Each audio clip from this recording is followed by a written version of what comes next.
Pernahkah kamu menyadari bahwa semakin banyak orang yang bekerja secara mandiri tanpa terikat kontrak jangka panjang? Dari driver ojek online hingga pekerja lepas di berbagai bidang digital. Ekonomi gig semakin berkembang dan mengubah cara kerja konvensional dengan kemajuan teknologi dan perubahan gaya hidup.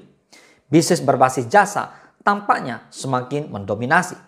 Fenomena ini tidak hanya berdampak pada individu yang bekerja dalam sistem ini, tetapi juga pada perusahaan dan perekonomian secara keseluruhan. Tema kali ini kita akan membahas lebih dalam tentang tren ekonomi gig dan bagaimana bisnis berbasis jasa berkembang, serta tantangan dan peluang yang menyertainya. Simak sampai selesai ya. Yang pertama, meningkatnya tren pekerjaan berbasis jasa. Teknologi telah menjadi pendorong utama pertumbuhan ekonomi gig.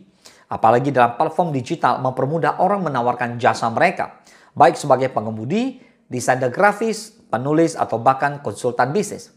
Fleksibilitas yang ditawarkan sistem ini membuat banyak orang tertarik untuk meninggalkan pekerjaan kantoran tradisional. Selain itu, pandemi juga menjadi salah satu faktor yang mempercepat pergeseran ini. Banyak perusahaan yang mulai beralih ke tenaga kerja lepas untuk mengurangi biaya operasional, sementara individu mencari pekerjaan yang bisa dilakukan dari rumah.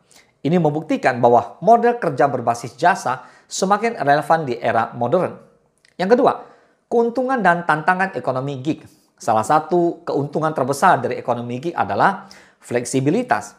Pekerja dapat menentukan sendiri jam kerja mereka, memilih proyek yang ingin dikerjakan, dan bahkan bekerja dari mana saja. Ini menjadi daya tarik utama bagi banyak orang, terutama generasi muda yang menginginkan kebebasan dalam bekerja.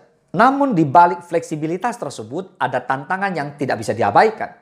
Pekerja lepas seringkali tidak mendapatkan tunjangan seperti asuransi kesehatan dan juga jaminan pensiun yang biasanya diberikan dalam pekerjaan tetap. Selain itu, pendapatan mereka juga cenderung tidak stabil karena bergantung pada jumlah proyek yang mereka dapatkan. Yang ketiga, masa depan bisnis berbasis jasa. Dengan semakin berkembangnya teknologi dan perubahan pola kerja, bisnis berbasis jasa tampaknya akan terus bertumbuh. Perusahaan semakin menyadari bahwa memperkerjakan tenaga kerja lepas bisa lebih efisien dibandingkan memiliki karyawan tetap dalam jumlah yang besar.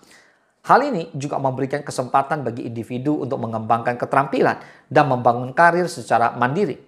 Namun regulasi perlu diperhatikan agar pekerja dalam ekonomi gig tetap mendapatkan perlindungan yang layak. Pemerintah dan platform penyedia jasa harus bekerja sama untuk menciptakan kebijakan yang mendukung perkembangan ekonomi gig tanpa mengorbankan kesejahteraan para pekerjanya. Ekonomi gig bukan hanya tren sesaat, tetapi juga sebuah perubahan besar dalam dunia kerja yang akan terus berkembang. Dengan berbagai keuntungan yang ditawarkan, tidak heran jika bisnis berbasis jasa semakin mendominasi pasar tenaga kerja. Namun, penting juga untuk memperhatikan tantangan yang ada agar ekosistem ini dapat tetap berkelanjutan dan adil bagi semua pihak. Semoga bermanfaat.